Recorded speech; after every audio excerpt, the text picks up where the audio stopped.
Size বেড়েছে, glaze বেড়েছে। Size বেড়েছে মানে একটা ওয়েটটা মানে বেড়েছে, ওয়েট মানে লাউটা সাইজে বেড়েছে। এরকম সাইজে হচ্ছিল, আমার বাজারে নিয়ে যাচ্ছিলাম, হ্যাঁ তো এরকম সাইজ এসে গেছে।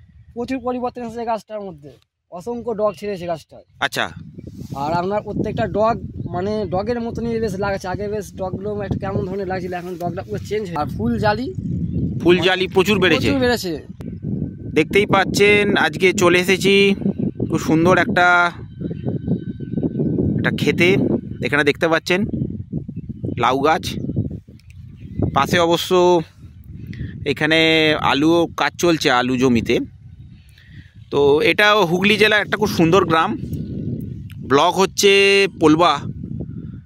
তো দাদার সাথে একটু জেনে নেব যে এই জমিতে টাটা ধুরবিগোল উনি ব্যবহার করেছেন, কি পরিবর্তন এসেছে বা জমিতে আদৌ কোনো পরিবর্তন এসেছে কি না, সেগুলো কিন্তু ওনার কাছ থেকে একটু বিস্তারিত জেনে নেব। দাদা নমস্কার। নমস্কার। আপনার একটু পরিচয়টা দিন। আমার নাম অমিত ঘোষ, গ্রাম সোনাটিগড়ি। সোনাটিগড়ি, এটা পোলবা দাঁতপুর ব্লক, আর এদিকে মগরা চিনসুরা ব্লকের একদম মানে বর্ডার বলতে গেলে, হুগলি জেলা। আপনি এই ধুরবিগোল লাউ গাছে ব্যবহার করেছেন, তো কি পরিবর্তন আপনার মনে হচ্ছে?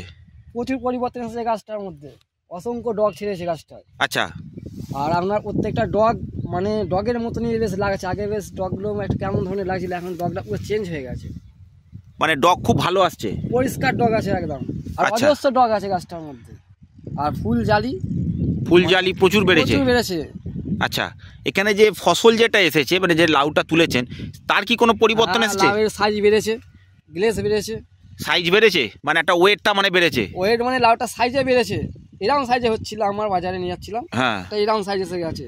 আচ্ছা, তার মানে বড় হওয়া মানে দামটাও ভালো পাবেন, দামটা ভালো হয়ে যাচ্ছে। আর আপনার ওই 12 ঘন্টা যদি দেরি করা হয় আরো বড় হয়ে যাচ্ছে মাল। মানে এটা কাটতে গেলে মানে দিনার দিন কাটতে হবে, মানে বেশি সময় একে দেওয়া যাচ্ছে না। আচ্ছা আচ্ছা আচ্ছা আচ্ছা, আর বাড়ছে মাল। আর এখানে যে আপনারা যে এই ধুরবিগোলটা ব্যবহার করেছেন, গাছের পাতার মধ্যে কি কোনো পরিবর্তন দেখতে পাচ্ছেন? গাছের পাতার মধ্যে পরিবর্তন আসছে। কেমন পরিবর্তন লক্ষ্য করছেন? গাছটা মানে ধসাটাকে কন্ট্রোল করার মতন ক্ষমতা পেয়ে গেছে গাছটা, এটা আমি বুঝতে পেরেছি। কদিন আগে আমি ধরে ফেলেছি যে গাছটা নিজে আর কি কন্ট্রোল করছে ধসাটাকে। আর পাতার সাইজ বা পাতার রঙের একটু পরিবর্তন পাচ্ছেন? হ্যাঁ, পাতার সাইজটা আপনার ফল যখন আসে, ফলের মুখ এলে পাতা একটু ছোটই হয়, হ্যাঁ, পাতাটা ঠিক সেই পজিশনে নিয়ে এসছে। আর পাতার রং হয়তো গেলে শব্দ আপনারা দেখতেই পাচ্ছেন। হ্যাঁ, দেখতেই পাচ্ছি গাছের পরিষ্কার লাগছে, আর একটা পাতা বলে এটা মনে হচ্ছে। হ্যাঁ হ্যাঁ, আগে একটা যেটা মসৃণ লাগছিল, সেই পাতাটাকে কন্ট্রোল করে নয় ঠিক জায়গায় নিয়ে এসছে গাছটাকে। আর আপনি ধুরবিগোলটা ব্যবহার করছেন, এটাতে গাছের একটু রোগ প্রতিরোধ ক্ষমতা বেড়েছে বলে মনে হচ্ছে? হ্যাঁ, মনে হচ্ছে কি একদম শিওর বেড়েছে। আর আপনার এর মধ্যে একটা আমি আরো চেঞ্জ দেখেছি, মানে ওই যে সালোক প্রক্রিয়াগুলো না ব্যাপক হারে বেড়েছে। আচ্ছা, মানে এটা আমি দেখতে পাচ্ছিলাম না কদিন আগে। আচ্ছা, আগে ক্যামেরা মানে ভিডিও করা থাকতে আমি দেখাতাম, এইগুলো না, এই মালগুলো প্রচুর বেড়েছে। এই যে এগুলো তখন দেখা যাচ্ছিল না। আরেকবার দেখিয়ে দিন। এই যে এই পজিশনগুলো, হ্যাঁ, এগুলো না তখন দেখা যেত না, এটা এখন হেভি দেখা যাচ্ছে, প্রচুর দেখা যাচ্ছে। আর অসংখ্য ডগ আছে গাছটার মধ্যে, এত ডগও ছিল না। হ্যাঁ, এটা মানে 5 দিন আগেও না, যখন জলটা দেওয়া হয়নি, জলটা দেওয়ার পর না আরো জোরটা ধরেছে গাছটা।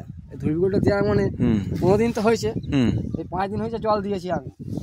এখন আরো পজিশনে মানে ডগে একদম প্রচুর পরিমাণে একদম ফুল আর জালি এসে গেছে। আমরা দেখতেই পাচ্ছেন, আমরা বারবারই বলে থাকি যে ধুরবিগোল মিশিয়ে ব্যবহার করা হয়। তো এর মধ্যে যে 11টা উপাদান যখন মিশে যাচ্ছে, তখন এই গাছের যে প্রয়োজন আছে মাটি থেকে যে উপাদানগুলো, হ্যাঁ, 14-15 রকম যে উপাদান মাটি থেকে নেয়, সেগুলো কিন্তু সবকটাই পেয়ে যাচ্ছে গাছ। তাতে কিন্তু গাছের বৃদ্ধি ভালো থাকছে, গাছের পাতা ভালো থাকছে, গাছের রোগ প্রতিরোধ ক্ষমতা তৈরি হচ্ছে, ফুল ফল এগুলো ঠিকঠাক টাইমে আসা বা তার পরিমাণটাও ঠিক রাখা, এগুলো কিন্তু আমরা দেখতে পাচ্ছি। সেটা আপনি নিজের চোখে প্রমাণ পেয়ে গেছেন। ভবিষ্যতে আরও কিছু ভালো আপনার কাছ থেকে এক্সপেক্ট করব, যাতে আরও কিছু ফসলে ভালো রেজাল্ট হয়। আপনি এখানে দেখতে পাচ্ছি আলু জমিতেও মানে আলু চাষও হচ্ছে, এখানেও ধুরবিগোল ব্যবহার করবেন, তাই তো? হ্যাঁ, ধুরবিগোল আমি সবাইকে বলতে চাই ব্যবহার করুক। আচ্ছা, আপনি বলতে চাইছেন ব্যবহার করুন। যাই হোক, পরবর্তীকালে এসে দেখবো যে আলুর জমিতেও কেমন ফলন হয়। কতটা প্রথমে দেওয়া হয়নি, চাপানে দেবেন। হ্যাঁ, চাপানেই দেবো। হ্যাঁ, তখন দেখবো যে কতটা ভালো কি রেজাল্ট আসছে, দেখে যাব। ওটা আমি মাটি দেওয়ার সময় যে তলা কানে দেওয়া হয় তখন ব্যবহার করবো। করে দেখে নিন জমিটা আর একবার দেখিয়ে দিচ্ছি কত সুন্দর দেখুন লাউ গাছ হয়েছে, ধুর্বিগোল ব্যবহার করা হচ্ছে এখানে। তো লাউয়ের সাইজও ভালো আছে, ডগও প্রচুর ছেড়েছে, পাতাও ভালো আছে, গাছের রোগও কম।